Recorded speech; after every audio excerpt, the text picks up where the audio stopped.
बात अमरोहा की है। गांव पपसरा खादर निवासिनी सरमीन गोद में एक नवजात शिशु को लेकर गजरौला थाना पहुंची और उसने अपनी आप बीती बताई। उसने कहा कि उसका शराबी पति उसे पूरी रात बांधकर बेंतों से पीटता रहा और वह किसी तरह से जान बचाकर भाग कर आई है। उसे गिरफ्तार किया जाए, उसके ऊपर सख्त कार्रवाई की जाए। वह पहले भी तहरीर दे चुकी थी पुलिस थाने में कि उसका पति उसका पैर एक बार जला चुका है। इत्तफाक देखिए, इस बार भी उसके इन विषयों पर कार्रवाई नहीं हो पाई होती यदि वहां पर मौके से क्षेत्राधिकारी मौजूद न रहे होते। यह बहुत ही अच्छा हुआ कि क्षेत्राधिकारी की उपस्थिति में वह पहुंची, अपनी आप बीती बताई और उस पर सख्ती से उन्होंने आदेश दिया कि इसके पति को तुरंत गिरफ्तार किया जाए और इसे समुचित न्याय दिया जाए। जी हाँ दोस्तों, आप लोग इस तरह के तमाम कोई भी अपराध समाज में जो घटित हो रहे हैं उन पर आवाज़ उठानी होगी। राजू यादव जी देख रहे हैं, बहुत अच्छे मित्र हैं हमारे भैया राजू यादव जी, बहुत जागरूक व्यक्ति हैं और बहुत ही शानदार सोच के एक युवा हैं, तेज तर्रार। और राम लक्ष्मण रुद्रपुर के ये बहुत ही हम लोगों के विशेष सहयोगी हैं, साथी हैं, भाई जैसे हैं, बहुत अच्छी सोच के हैं। बहुत बहुत धन्यवाद आपका राजू भैया, बहुत उम्दा विचार के हैं आप, बहुत बड़ी बात है। तो इसके साथ में आप लोगों को अमेठी की एक और सूचना दे दूं। उसके पहले बताना चाहूँगा कि देवरिया जनपद में भटनी थाना अंतर्गत एक बहुत बड़ा हादसा हुआ है। उसमें देवराज गांव में सलेमपुर कोतवाली का रहने वाला हरैया गांव का एक 18 साल का लड़का जो अपने ननिहाल आया था, देवराज गांव में उसका ननिहाल था जो भटनी थाना अंतर्गत पड़ता है। वहां पर ये बैजनाथ यादव का बेटा जो ननिहाल आया था अपनी मां के साथ, भीम यादव उसके मामा हैं।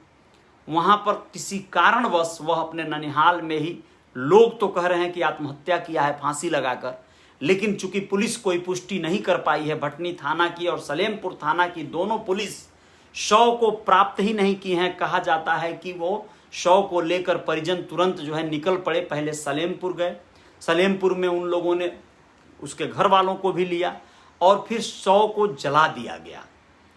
पूरा दिन जो है नदी के तट का खाक छानती रही पुलिस, लेकिन शव का कोई अवशेष नहीं मिला, कोई जानकारी नहीं मिली।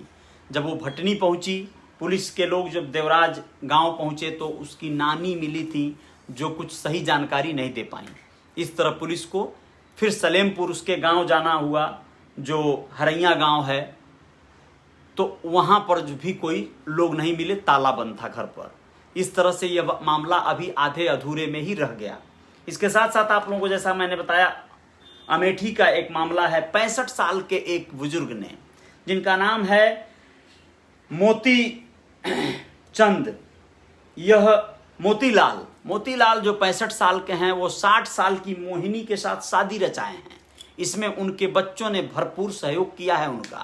उनकी बेटियां, 2 बेटियां जो सीमा और प्रिया नाम की बेटियां हैं, यह अपने बच्चों और पति के साथ बाराती बनी, तो वहीं पर बहू और बेटे जो है घराती बन गए।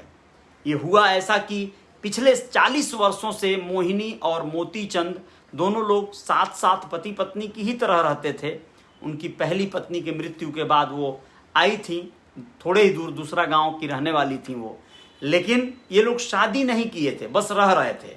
तो बच्चों ने जो है कर्मकांड के तौर पर यह कारनामा करवाया कि भाई पुण्य नहीं मिलेगा, स्वर्ग नहीं मिलेगा, है ना, तो हिंदू धर्म के रीति रिवाज अनुसार जो है शादी करना बड़ा जरूरी है।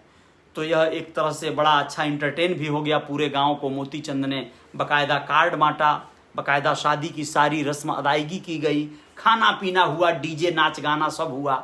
अमेठी की यह कारनामा है जहां स्मृति ईरानी जी जहां की सांसद हैं और पहले राहुल गांधी जी हुआ करते थे। तो यह कारनामा वहां हुआ है, तो सुखद अनुभूति मिल रही है, अच्छा लग रहा है। लेकिन इसके साथ साथ आप लोगों को बता देना चाहता हूं मैं, एक दिल्ली से जुड़ा हुआ कारनामा है। निजामुद्दीन में एक आवास हुआ करता है व्यक्ति का जो सलेमपुर का ही रहने वाला है, देवरिया जनपद का सलेमपुर थाना अंतर्गत में उसका गांव आता है, नवलपुर गांव का रहने वाला, जिसके पिता पहले कुछ ही वर्ष पहले अभी अपने मकान पर पंचर बनाया करते थे, गाड़ियों के टायरों का, ट्यूब का। और वह उनका बेटा 2012 में लखनऊ KGMU से MBBS कर लिया। जी हाँ, MBBS किया। और उसके बाद एम्स से न्यूरोलॉजी का डिप्लोमा ले लिया। हयात हेल्थ इंश्योरेंस एंड मेडिसिन नाम से एक फार्मा कंपनी चलाने लगा, जिसका नाम है डॉक्टर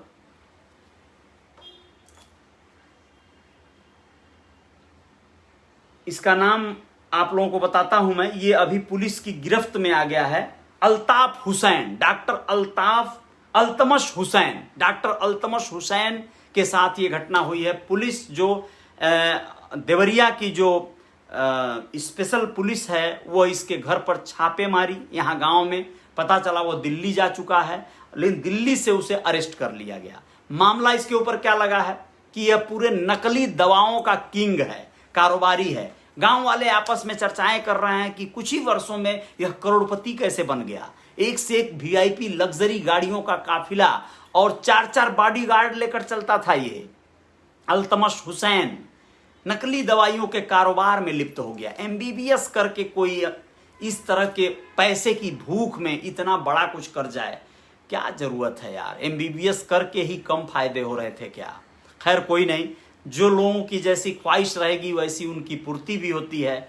लोगों का कहना है, उसके गांव के लोगों का, कि कई एक जमीन वगैरह कई जगह वो कुछ ही वर्षों के अंदर लिखवाया है। बहुत बड़ा ट्रांजैक्शन और बहुत बड़ा टर्नओवर करता था। यह कई एक और सेक्टरों में भी निवेश किया है। अपने घर पर भी ये एक और जैसे कुछ और प्रोडक्ट का जो है दुकान वगैरह डलवा रहा था। उस उद्घाटन समारोह में बहुत सारे लोग आए हुए थे। हार्डवेयर की दुकान डाला हुआ है अपने मकान पे, चूंकि नौलपुर एक चौराहा है, ठीक है, वहाँ गहमागहमी रहती है। और लोग बताते हैं कि जब भी वो दिल्ली से आता था तो इसके घर पर एक से एक लग्जरी गाड़ियों से लोगों का आवागमन हो जाता था। यहाँ तक कि घर पर कई बार मरीजों को भी देखने लगता था। तो ये सारे कारनामे करता था, लेकिन अब वह पुलिस की गिरफ्त में है नकली दवाओं के कारोबार के इल्जाम में। अब आगे पुलिस अपनी कार्रवाई करेगी। आप लोग जो है इस तरह की कार्रवाई और दवाई से बचते रहिएगा और कोशिश करिएगा कि जीवन में कुछ अच्छा किया जा सके, समाज में कुछ बड़ा कार्य किया जा सके। जय जयकार जारी रहेगी रियल रिपोर्टर न्यूज पर। हमारे पेज को फॉलो कर लीजिएगा, चैनल पर हैं तो सब्सक्राइब कर लीजिएगा। जय हिंद, जय भारत।